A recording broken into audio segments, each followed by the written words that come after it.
وإذ قال إبراهيم رب اجعل هذا البلد آمنا واجنبني وبني أن نعبد الأصنام رب إنهن أضللن كثيرا من الناس فمن تبعني فإنه مني ومن عصاني فإنك غفور رحيم ربنا إني أسكنت من ذريتي بواد غير ذي زرع عند بيتك المحرم ربنا ليقيموا الصلاة فاجعل أفئدة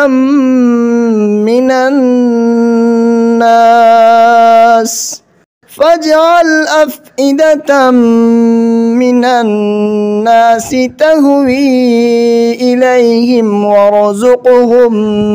من الثمرات لعلهم يشكرون ربنا إنك تعلم ما نخفي وما نعلن وما يخفى على الله من شيء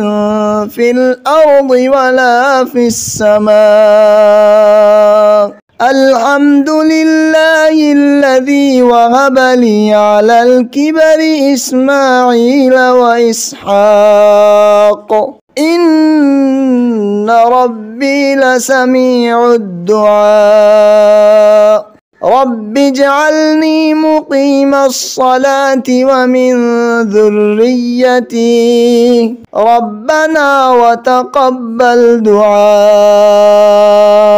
ربنا اغفر لي ولوالدي وللمؤمنين يوم يقوم الحساب.